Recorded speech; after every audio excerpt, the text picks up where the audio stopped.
Hey guys, Jay here, and I'm back with some good news. Keyword here is some. So it's not just one good news, it's two. The first one is this one. Well, at least I want to say, for context, this is still Chimera Wetland, but this looks so much better than the previous Auto Spark character that I'm doing. This one have a lot more damage.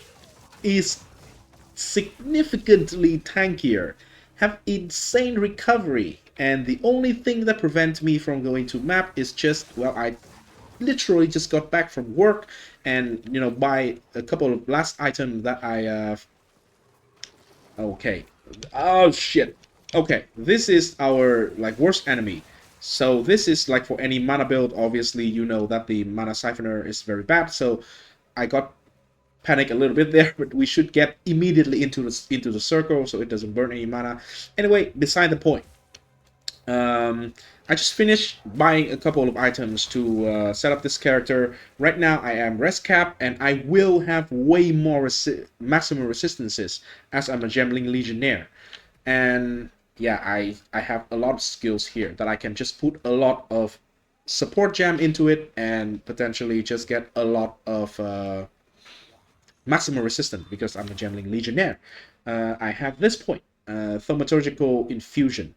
So this character will be way tankier. So defensively, this character, as you can see, have 1 life, no energy shield. Everything is relying on mana, and on mana, we right now have almost 6k mana. You can easily push through with more currency. First of all, your gear can be better. Second, all of my runes right now, and by the way, we can replace rune in the game at the moment. We can replace all of this with 2%, even on corrupted item. You can replace it with 2% maximum mana, which is going to be insane stronger, but also much more expensive. I ran out of currency, so I cannot do it right now. Anyway, just imagine all of these, instead of 20 flat mana, it becomes 2%. So 2, 4, 6, 8. 8 times 2 is 16% mana. That is going to be much better because we cannot get a lot of that stat anywhere else. Right now the gear, this is a 4 divine, already corrupted when I bought it. You can get a non-corrupted one or a corrupted one that doesn't change anything for 2 divine, at least the current price. And the rest of the gear is mana, resistances, intelligence. Intelligence is very good on Gembling Legionnaire for the fact that it gives double the bonus. So any roll of 30 intelligence, which is realistic to get, is going to give you 120 mana before any further scaling. So it is very good. I also have 96% total recoup.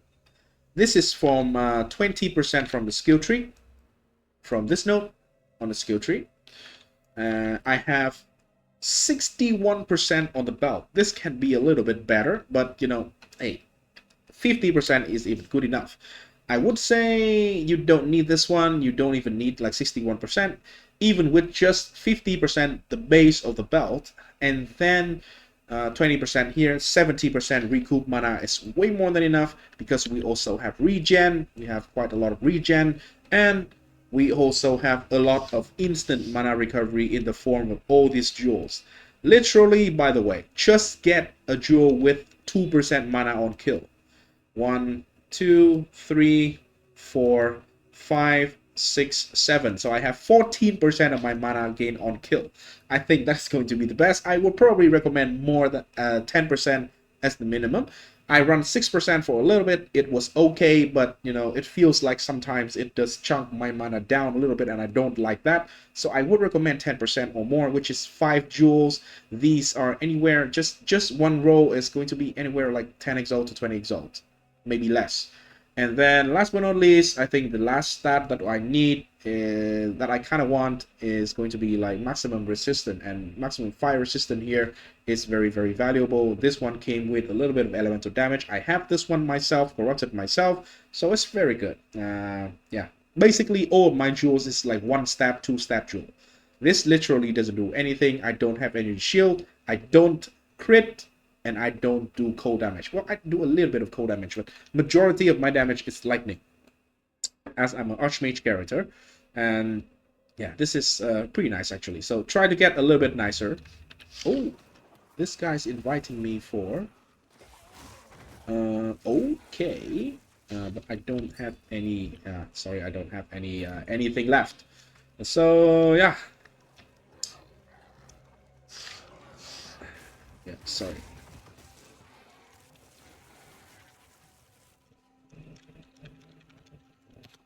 Okay. So as you can see, it looks way smoother than the previous character because we have so much more damage. And in terms of defense, hey, even if we are not killing the enemies, we have an insane amount of recoup and then some regen on top of it to keep our mana keep on, you know, topping up on itself. And then, of course, the skill setup. So this is just the core. We can have more. Right now, the core of the setup is going to be Archmage, obviously for damage, for a lot of damage scaling. Arctic Armor is going to be the trigger that going to deal damage. This is so much stronger. First of all, it get a lot of extra lightning damage from Archmage, so we don't need to use the ring to convert into lightning damage anymore. We just get a bunch of extra damage. It is very hard to see, but you know, we can just see the reality that they are killing the monster. And then we can use Mana Flare. It is an extremely strong source of damage because it deals damage based on 20% of current mana to deal fire damage. We don't care about the type of damage as a base. It will get extra damage as lightning. But this is a very high base amount. And we can use this one and this one to get a lot of damage going. How am I triggering Mana Flare if I'm not critting? Well, ambush. 100% more critical hit chance to get enemies that on full life. I think I will put eventual crit or something. I have an inevitable crit. I will probably put it here. I don't need the exposure. Probably exposure I will put on another skill gem if I have the later setup. Right now I'm putting it on here, but you can have like inevitable crit. So you have a bunch of crit chance scaling for Arctic Armor. It already have an 11% chance to crit. So chances are you are triggering Mana Flare quite often. 10 enemies hit is going to trigger 1 by default. If you have this, every 5 hits is going to trigger 1 Mana Flare, and it's going to hit an area. And then if you have inevitable crit, you will have more chance as well. So it is very reliable, even though we don't have any crit chance on our skill tree. And the Spark. So now we don't need to use Shock Siphon to recover energy shield compared to previous setup. You can get Control Destruction for more damage. We don't scale crit. Considerate Casting for more damage. And Acceleration and Persistent for, well, technically more damage with mechanically how the skill work. So yeah, overall it is, I would say, right now it's pretty solid of a setup. I don't think I can kill this one easily right now because yeah, of just how mechanically it works.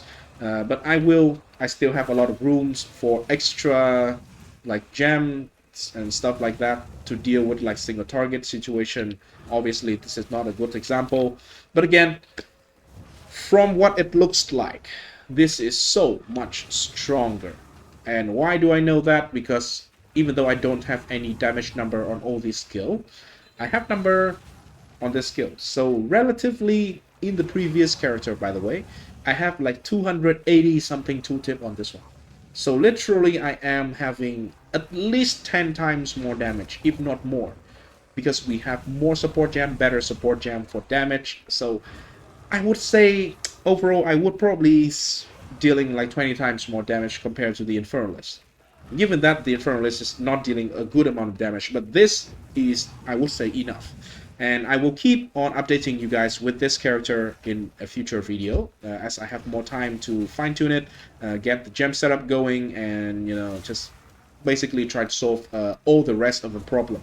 But the biggest problems, which is damage scaling, I know that it actually works relatively well right now. And then the tankiness, the recovery problem is already solved. So I think the hardest problems is already solved on this character. So The future is bright. So Auto Spark is alive. And a little bit more on another character. I want to just have a quick shout out if you are looking for like a zero button build. Okay, shit. After the patch, I keep getting this weird thing where, you know, when I click on exit to character selection, it will just not load, it will just freeze. But at least we can just get out of the game and get in.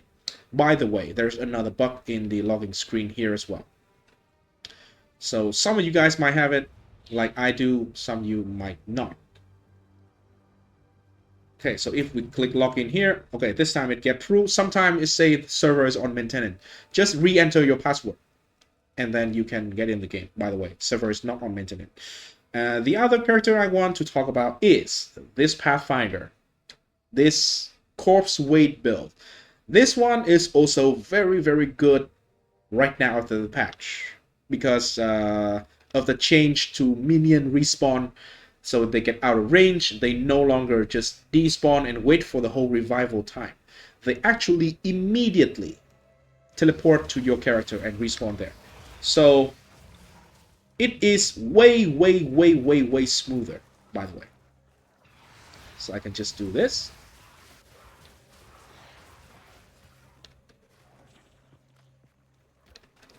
Okay, this is a pretty bad layout, and so it doesn't show really how smooth it is, but you know. Anyway, the fact that the minion die off screen from you moving, you know, too fast is not going to be a problem anymore. It's not going to count toward the overall respawning rate, the revival time of the other minions, and they will just, sometimes you will see the one minion is going to pop up like right next to my character. Okay, right here you are seeing some contagion action here with Castle Minion Death. And the contagion is going to spread all the poison to every single enemy much quicker than the actual proliferation. So this feels very, very nice as a build right now. I will make a video specifically on this setup. I know there are people out there who already, you know, posted videos on this one. This is my take on it, so I will just post a video on this one, on this build. But I think it is a very, very solid build right now. The quality of life, the playstyle is so much nicer compared to what we have before. And obviously, I will show you in maps instead of like running through the campaign like this one. Sorry again, I don't have any time yet to fine-tune and get prepared for the video. So right now, pretty much everything I do is just on like the campaign zone here. But we all know from, you know, a lot of other people, a lot of other builds, this poison auto bomber thing has pretty insane amount of damage. Right now, my setup is not expensive, I will say. Huh? Okay, the game is bugging. All right. Anyway, my skeleton, by the way, before the patch, we can see the screen. I will not try to do it again. It will cost a lot of time. But my skeleton have around almost 11k health. And the base damage for the poison is 40% of the skeleton's health. 40% of that is a lot. And by the way, if I want to, I can just put a secondary scepter and shield setup, and I can get brutes, skeleton brutes on it. Why is that good? The brutes have so much more health. Which just deals more damage, and sometimes in heavy single target situation, if you want to burst down the enemy quickly early on, you can weapon swap onto the brutes, and then when the boss spawn, you start moving, the brutes is going to be destroyed, and they are going to spawn very strong poison cloud. That even if you switch back to the cleric's setup in the weapon swap, you are still going to have the maximum amount of damage with the brute's health. So that is going to be more damage. Anyway, I will talk more about it in later video, but a long story short, the future looks bright. It seems like we actually can have viable builds that is a zero button, or at least like pseudo zero button in the game for like 99% of the content. Like mapping for bossing, well, I would say right now it is very hard to do zero button. The Corpsewade, the poison thing, is probably the only one right now I would say that you don't need to press or hold down any button to actually kill the enemy. But for the auto spark, just how fast it is clearing, I think it justified that, we can just put a random, like, normal Archmage setup for single target damage into our offhand, and hey, we can have a blast. Mapping, we can auto spark. For bossing, we can play the game intended, the way that GEG intended us to play. So, thanks for watching, guys. Hope you enjoy. Stay tuned for more content. I'm very excited for this patch. It already hit a lot of good things, especially for, again, AFK build. So, yeah. Peace.